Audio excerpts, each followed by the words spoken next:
Bienvenidos brujos y brujas a este canal. Es el mes de octubre y ya huele a otoño, a la estación de las brujas.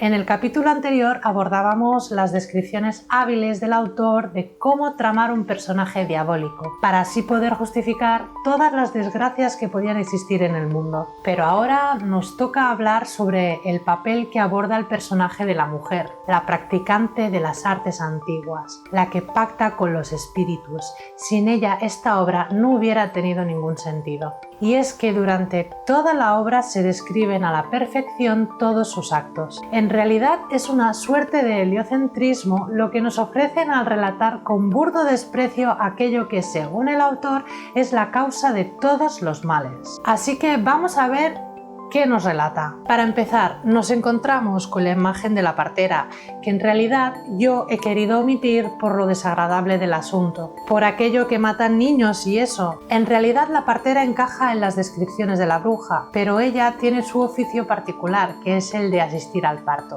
Y esto, por lo visto, también es motivo para dudar acerca de la mujer. Quiero decir, que si tuvierais que dejar en manos la vida de tu hijo y tuvierais en manos el conocimiento de este libro, seguramente la imagen de la mujer bruja, practicante de remedios naturales, no sería la mejor opción, ¿verdad?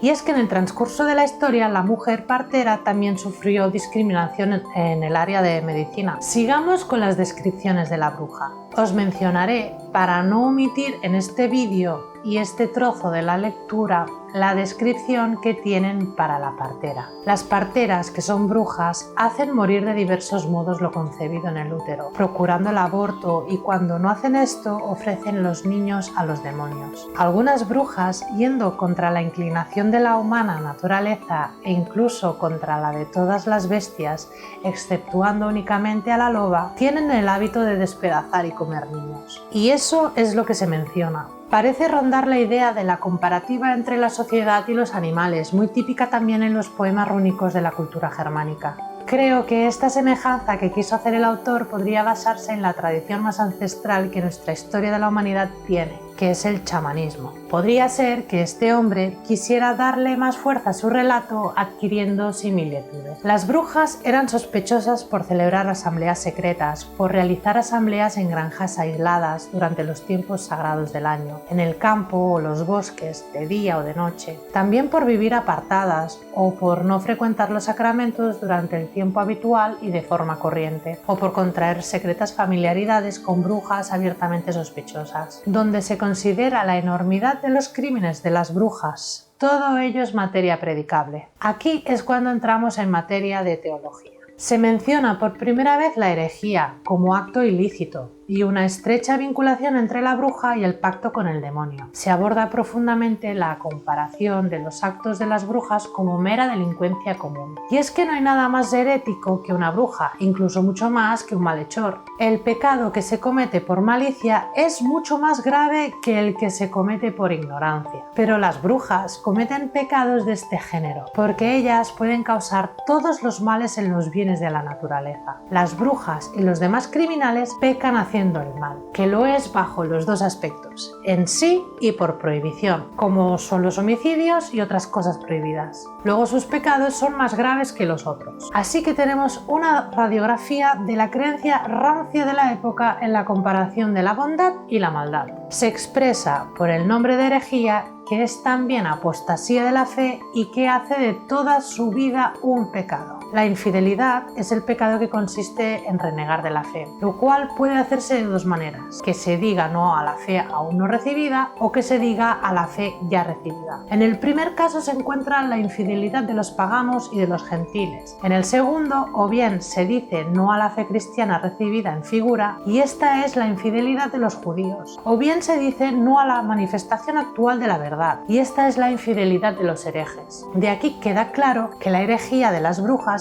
está entre las tres especies más graves de infidelidad y aún es la más grave de ellas. La apostasía es una especie temeraria del estado de fe, de obediencia y de religión. Se vuelve a mencionar a la bruja. Es preferible morir de hambre antes que alimentarse de las ofrendas hechas a los ídolos. En cuanto a las brujas, incluso cuando conservan la fe en el corazón, renegando con la boca, se las debe juzgar apóstatas, porque han hecho un pacto con la muerte y realizado una alianza con el infierno. Semejantes obras de magia y de las de aquellos que de alguna forma invocan el demonio afirman: en todos hay apostasía de la fe, a causa del acto realizado con el demonio, ya en palabras si hay invocación, ya en el acto mismo si no hay sacrificio. Una vez descritas las aversiones hacia la creencia de las brujas, nos enfocamos en los estigmas sociales que se llevaban a cabo hacia los defensores de la herejía. Y dice así: los herejes son castigados por la excomunión, la deposición, la privación de sus bienes o la pena capital. Incurren en las penas más graves sus seguidores, sus receptores, sus partidarios y sus defensores. Además de la pena de excomunión que se les inflige, los herejes, con sus partidarios, defensores, ocultadores, hijos y descendientes hasta la segunda generación en línea paterna y la primera línea materna, no son admitidos a oficio o beneficio eclesiástico alguno. Como tercera pena, si los herejes tienen hijos católicos en execración del crimen, estos son privados de la herencia paterna. Como cuarta pena, si alguien sorprendido en delito de herejía no quiere volver inmediatamente a la fe y abjurar de la herejía, hay que quemarlo inmediatamente. Por lo contrario, los castigos de este género no parecen ser suficientes para las brujas, que no son simples herejes, sino apóstatas, e incluso más. Las leyes dicen que las penas que les corresponden son la confiscación, la venta pública, subasta de sus bienes y la decapitación. Como veis, la palabra decapitación en la sentencia es firme. No hay género de duda que para el eclesiástico la bruja que practicaba la herejía debía recibir el castigo de pena mayor.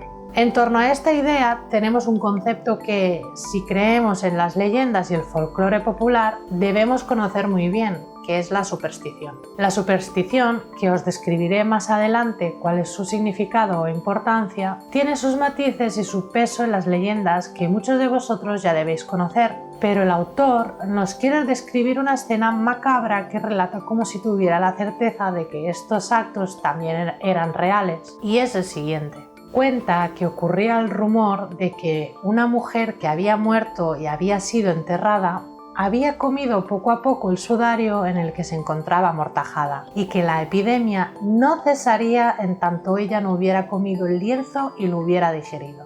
Este relato macabro forma parte de la creencia más arraigada en una sociedad. En realidad, podría ser algo extraño el hecho de que esta mujer causara tantos daños una vez difunta, pero es cierto que este tipo de historias se pueden relatar como para justificar las causas de los males ajenos. Y si además le das fundamentos con una toga y una sotana, ¿quién no se lo iba a creer? Todo esto para introduciros a la siguiente escena del panorama de la obra, que es la exquisita descripción del autor para relatar sus conocimientos de superstición. Según los términos descritos en la obra, se llama supersticioso a todo aquello que es observado fuera de la ordenanza oficial de la religión, de donde se dice que la superstición es la religión observada fuera del mundo prescrito, es decir, la religión practicada según formas y maneras malas. Supersticioso también resulta todo aquel que, fundamentado sobre una tradición humana, usurpa el nombre de la religión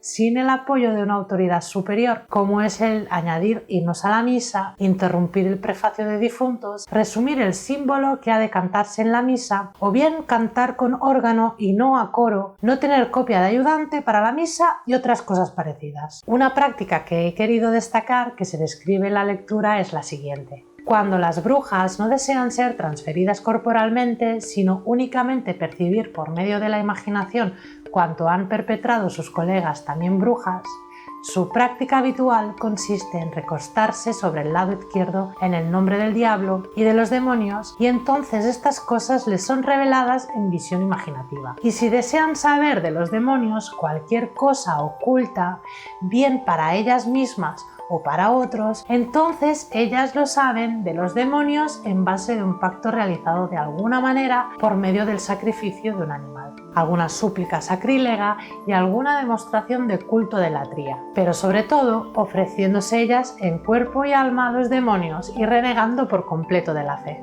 Ocurría en aquella época que se decía que los demonios, por medio de mujeres que son brujas, les arrebataban sus hijos y se las cambiaban por otros. A esos niños se les llama comúnmente cambiados por las hadas. Y hasta aquí el vídeo de hoy. Espero que os haya gustado. Os he presentado la sociedad de la época y las creencias arraigadas entre la sociedad, la teología y la fe. Hemos abordado conceptos como son la superstición y la imagen más tenebrosa de la bruja. Espero que os haya gustado muchísimo y que tengáis muchas ganas de ver el siguiente vídeo. ¡Hasta luego!